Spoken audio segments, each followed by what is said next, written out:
We continue to share George Gilder's Life After Capitalism. This is the third part of the interpretation.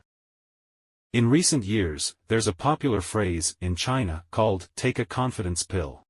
Sometimes it's directed at the real estate market, sometimes at foreign friends, but mostly at private entrepreneurs. It means giving them confidence to keep doing well. Gilder's book is ambitious, using the rewriting of mainstream economics as a means to achieve his goal. His aim is to give the public and the government a confidence pill. Don't worry, as long as entrepreneurs are free to innovate, the economy will sustain continuous growth, benefiting everyone. You give me a confidence pill, and I'll give you one. How great is that? But confidence isn't built on thin air. It must be based on facts and science. In the first two parts, we used the tool of time prices to demonstrate the sustainable and inclusive growth of the economy. We used the entrepreneurial spirit to illustrate the limitations of traditional economics.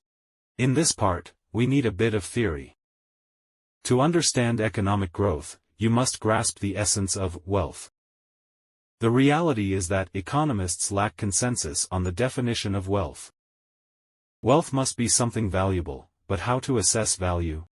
This is a complex question. Marx, in deriving the theory of surplus value, had to separate the use value and exchange value of commodities to demonstrate the value of labor. However, this division creates a contradiction. A Van Gogh painting can be worth millions, while 500 workers toiling endlessly cannot create a painting worth $1 million. If you insist on measuring the value of a commodity based on the amount of labor time required to produce it, you'll lament the inequality of market economies. Why can a celebrity earn a year's income for an ordinary worker by singing 2 songs? To untangle this knot, we must recognize that value is a subjective judgment. In 2005, someone bought a painting titled Solvatore Mundi for $10,000. In 2017, the auction price for this painting reached $450 million because it was proven to be an authentic work by Leonardo da Vinci. The painting remained the same. The time spent by the artist didn't change. How did its value suddenly increase by 45,000 times? It's because people's perception of it changed. This is a general principle. The value of wealth depends on people's perception of that thing. A piece of barren land might not be valuable, but once a city planning scheme is introduced, its value immediately increases. The value of this land is not the land itself, but the vision people see in it. If we insist that true wealth is material, a pile of atoms, then we fail to understand the value in modern society. A ticket to a celebrity concert can sometimes cost over 10,000 yuan, while a kilogram of potatoes costs just over a yuan.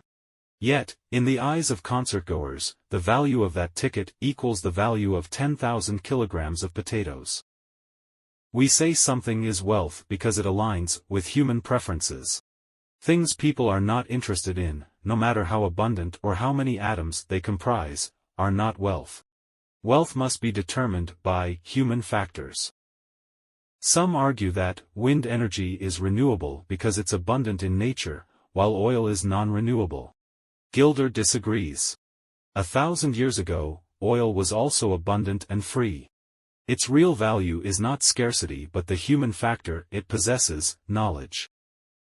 Economist Thomas Sowell aptly says, the Neanderthal in his cave had the same natural resources as we have today.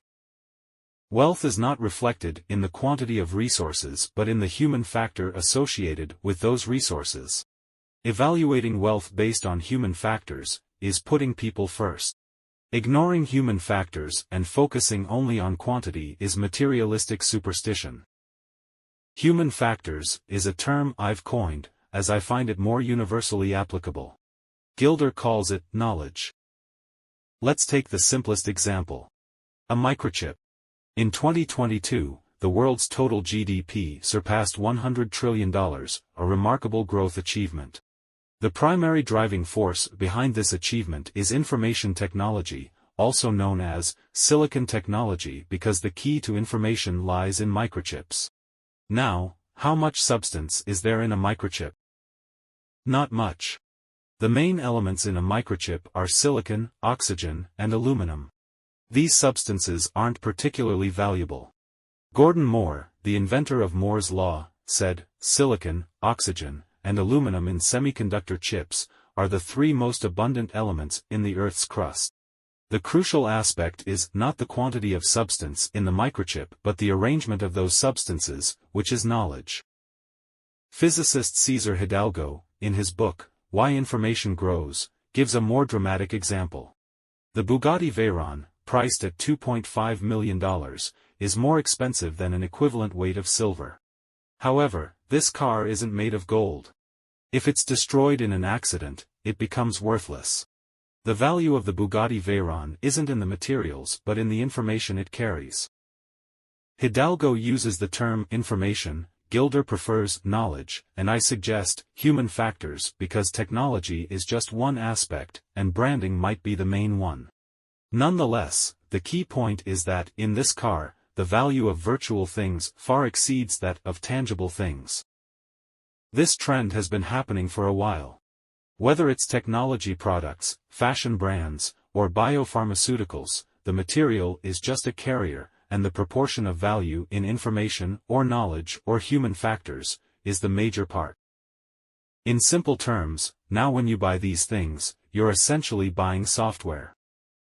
So, at the very least, we can say that, in today's world, the major driver of economic growth is knowledge.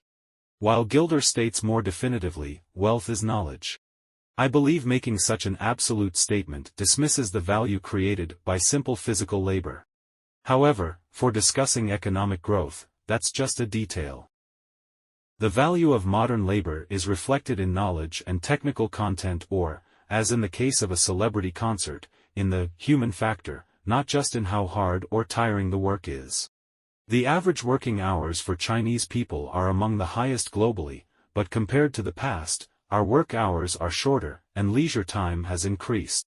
The fact that our per capita wealth is higher than in the past, yet less than in developed countries, precisely illustrates that hard work alone is not enough. You might ask, if wealth is knowledge, does that mean material is unimportant? Isn't material still scarce? Won't oil still run out? Gilder doesn't explicitly say, but we've discussed this before. Material, in fact, is not scarce. This is because using something doesn't truly deplete the substance within it. You buy a bottle of mineral water, drink it, or pour it out. In reality, not a single atom is lost. Those atoms return to the natural material cycle, awaiting the next utilization by humans. Of course, whether it can be used depends on whether people have enough knowledge. However, the atoms remain. So, material is just a carrier for information. All the material around you, including the atoms forming your body, is borrowed. Material doesn't diminish, and with knowledge, one isn't afraid of oil depletion. Without knowledge, even with abundant oil, it's useless. Material itself is not wealth. When someone transforms carbon and water into food, creating a delicious meal before you, that is wealth. What you purchase isn't that heap of atoms. It's the arrangement of atoms. If wealth is knowledge, the next step is that growth is learning. Economic growth is the result of people's learning. Here, Gilder emphasizes a theory first proposed by economist Theodore Wright and later popularized by the Boston Consulting Group's Bruce Henderson, the learning curve. The idea is as follows. Let's take Intel as an example. When they invented a chip for personal computer CPUs, initially, it was time-consuming and costly to produce, leading to a high price. Since most consumers weren't using computers, there were few buyers. Gradually, as some people discovered the value of personal computers and invented new applications, the sales of computers increased. The production of Intel chips increased accordingly. As production increased, Intel got more proficient, finding many cost-cutting tricks, reducing costs. To further expand the market, Intel lowered chip prices. As chip prices dropped, more people purchased computers. This led to more new uses, increased sales, lower costs, and another price reduction. This is a wonderful positive feedback loop where everyone benefits. The key to this loop is that both businesses and consumers are learning. This process is the learning curve. Moore's law is the most typical learning curve. The number of transistors on a chip doubles every 2 years. Why do companies like Intel have the motivation and capability to do this? The motivation is because consumers are learning, and the capability is because Intel is learning. When Gordon Moore made predictions, he wasn't relying on any physical laws but based it on industry observation. Moore didn't know how future chip designs and production processes would maintain this law, he just had confidence in the industry's learning ability. There were several instances where everyone thought the physical limit was reached, and Moore's law should fail, but new technologies always emerged to continue the law. Gilder believes that learning is not only the reason for Moore's law but also the essence of economic growth. Why can't people work alone but must form companies? Ronald Coase's famous explanation was that companies reduce transaction costs, making cooperation easier. Gilder argues that this theory can only explain daily operations but not growth and revolution. He quotes a more updated theory and asserts that, more importantly, companies are places of learning. The crucial aspect is that there is a lot of tacit knowledge that can't be written on paper or guaranteed by contracts. It requires people to gather, work, learn freely, and collectively understand. The corporate system is an institution that ensures learning can occur. What drives growth is not people working harder, not exploiting workers or squeezing the earth, but people working smarter, with breakthroughs and the introduction of new knowledge to sustain growth. In conclusion, only by dispelling materialistic superstition and realizing that wealth is not the atoms themselves but the arrangement of atoms can we understand the significance of knowledge and see the path of economic growth. So, who creates new knowledge for economic growth? You might say engineers, but that's wrong. It's actually entrepreneurs. We'll discuss this in the next part. If you feel there is value in this, please like, subscribe to this channel, and leave your thoughts or suggestions in the comments section.